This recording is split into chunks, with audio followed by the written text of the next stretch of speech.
Alors bonjour, je vous présente notre nouvelle trousse pour la culture au jardin. Alors que culture du pleurote, ici on a un sac de granules de bois franc qui a été ébouillanté avec de l'eau, un autre aussi. Donc le kit comprend 2 sacs de granules à ébouillanter qu'il faut attendre que ça refroidisse avant d'inoculer. On a aussi 2 sacs de copeaux. Il y en a un qu'on humidifie, on met beaucoup d'eau dedans, ça risque de fuir, donc faire ça à l'extérieur, on peut mettre plus 2 litres et plus, là, plusieurs, vraiment dans l'idée de le humidifier. On peut enlever le trop d'eau juste avant de faire l'opération. On se conserve un sac de copeaux secs pour une fois que ça va être incubé, pour remettre par-dessus, pour s'assurer que le mycélium ne soit pas exposé au soleil par la suite. Donc, plus tard. C'est pour ça qu'il est sec, hein? Donc, ça nous permet justement qu'il se conserve. Là. Donc, tant qu'on ne met pas d'eau dedans, il ne va pas moisir là, par la suite. Donc, ici, on a nos 2 sacs de substrat. Regardez, ma tranchée, je l'ai faite la grosseur des sacs. Là. Hein, donc, je me suis fié à mon volume pour faire la tranchée. La tranchée pourrait être, ici, on est sous des saules, mais ça pourrait être aussi là, avec des choux de chaque côté au jardin qu'on pourrait mettre un filet. Les choux vont faire de l'ombrage aux champignons. Donc là, on verse nos substrats.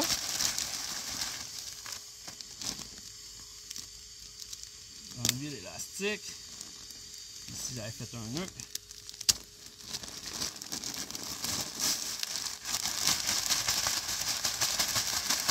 Donc, ça peut sembler sec pour certains, mais c'est le bon pourcentage d'humidité. Là, je prends mon mycélium, que je brise en morceaux.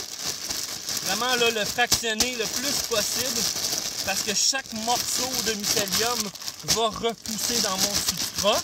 Le plus répandu uniformément, plus vite ça va aller, mieux que c'est.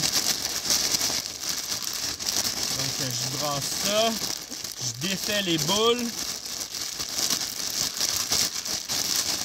S'il y a des morceaux de fructification, hein, ça se peut, on a des pleurotes qui poussent vraiment rapidement, il n'y a pas de problème, hein, le mycélium peut repousser sur le chapeau d'un pleurote en forme d'huître, donc vous pouvez l'utiliser.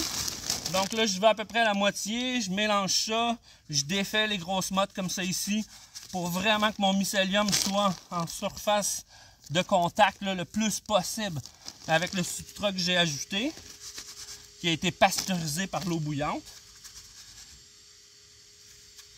Là, je défais ça, on mélange bien jusqu'à la terre. Là. Yop.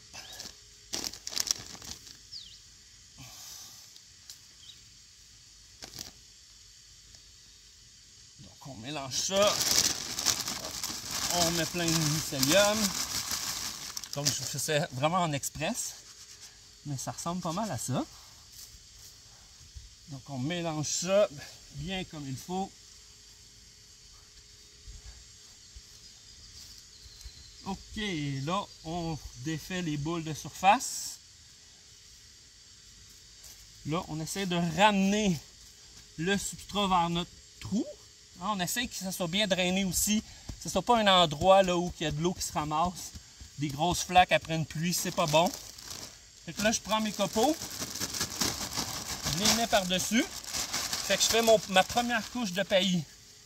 Fait que là, je la distribue uniformément.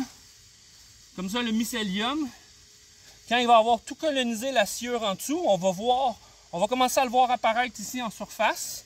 Puis là, pour s'assurer que notre pourcentage d'humidité, qui est 55% dans le substrat en dessous, il ne soit pas trop mouillé par la pluie ou trop desséché par le soleil, on va rajouter des cartons sur le dessus, comme ça ici.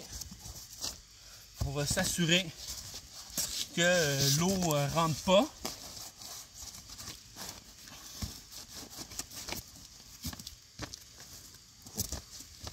Donc si j'ai comme une craque qui n'est pas l'optimale, je vais le mettre comme ça ici. Puis là, je vais mettre des objets pour pas que ça s'envole. Là, on va attendre au moins un bon 2-3 semaines. On peut soulever, voir. On va aller voir par là-bas.